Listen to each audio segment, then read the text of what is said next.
मिथिलाञ्चलमा धामी झाँक्रीहरूले सिद्धि प्राप्तिका लागि कार्तिक पूर्णिमाका दिन सिरहा र धनुषा जिल्लालाई जोड्ने कमला नदीमा स्नान गर्ने परम्परा रहेको छ। धामी झाँक्रीहरूले कमला नदीमा स्नान गरेपछि त्यसको भोलिपल्ट जनकपुर धाम स्थित गंगा सागर पोखरीमा स्नान गर्ने परम्परा रहेको छ। सोही परम्परा अनुसार मंगलबार बिहानै जनकपुर धाममा धामी झाँक्रीहरूको घुइँचो लाग्यो। विगत झैं यस वर्ष पनि जनकपुर धाम स्थित गंगा सागर पोखरीमा भूत मेला मनाउन धामी झाँक्रीहरू भेला भएका थिए।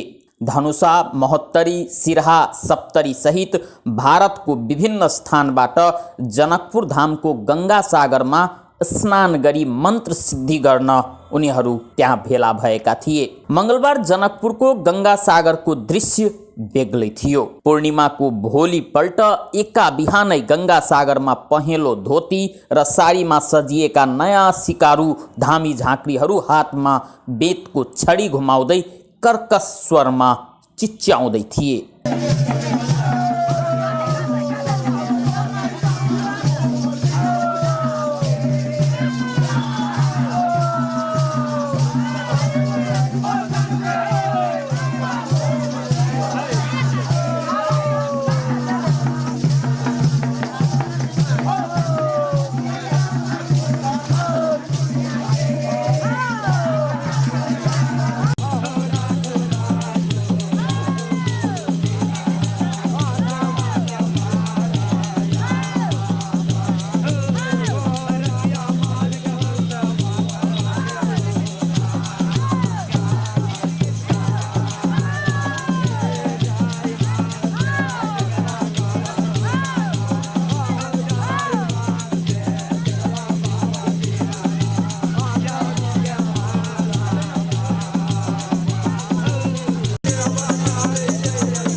उनीहरू आफूमा आएको देवतालाई सिद्ध गर्न गंगा स्नान गर्न आएका थिए। धामी झाँक्री मादल, करताल, झाइल र ढोल पिपीको मधुर तालका बीच यिनीहरूको कर्कश स्वरले भय उत्पन्न हुने खालको समेत थियो। उनीहरूले पोखरीको डिलमा स्नान गर्ने समयमा देखाउने गरेको हावभावका कारण भय उत्पन्न हुने गरेको स्थानीयवासीहरूको भनाइ छ। कार्तिक पूर्णिमाका दिन धनुषा, सिरहा र भारतको जयनगरमा अवस्थित कमला नदीमा र त्यसको भोलिपल्ट जनकपुर धाममा धामीहरूको घुइँचो लाग्ने गर्छ। धामीहरू बेतको लट्ठी र बल्दै गरेको आहुति लिएर त्यहाँ जाने गर्छन्। त्यो लट्ठी उनीहरूले तन्त्र सिद्धि गरेर पूजापाठ गर्ने बेलामा प्रयोग गर्ने गरेका छन्। धनुषा, महोत्तरी, सिरहा, सप्तरी सहित भारतको विभिन्न स्थानबाट स्नान गर्न आएकाहरू बिहानै जनकपुरको गंगा सागर पुगेका थिए। त्यहाँ आएका धामी झाँक्रीहरू मन्त्र सिद्धिसँगै मठ मन्दिर घुमेर फर्कने परम्परा रहेको छ। धामी झाँक्रीहरूले भूत र कुल देवता भक्तै गङ्गासागरमा डुबुल्की मार्ने सदियौँदेखिको परम्परा हो। भूत मेलामा स्नान गरेपछि घर आउने बेलामा भक्तजनहरूले कमला नदी र गङ्गासागरको शुद्ध पानी आफ्नो घर लैजाने परम्परा छ। प्रायजसो यो भूत मेलामा दलित समुदायको सहभागिता अत्यधिक रहने गरेको छ। उनीहरू आफ्नो घरमा पूजापाठ गरी कमला नदीमा विसर्जन गर्न जाने गर्छन्। मूल धामीले मन्त्र सिद्धि गरिदिएपछि धामी बन्ने प्रक्रिया पूरा हुन्छ। तन्त्र शास्त्रका अनुसार तन्त्र सिद्धिका लागि यस दिन पूर्णाहुति दिने परम्परा छ। मिथिलामा सदियौँदेखि तन्त्र विधामा सर्वसाधारणको विश्वास छ। स्नानको समयमा मूल धामीहरूले लोक भाकामा गीत समेत गाउने गर्छन्, जसलाई स्थानीय भाषामा महराई भन्ने गरिन्छ। यसअघि सोमबार सिरहा र धनुषाको सिमानामा पर्ने कमला नदीमा भूत मेला लागेको थियो।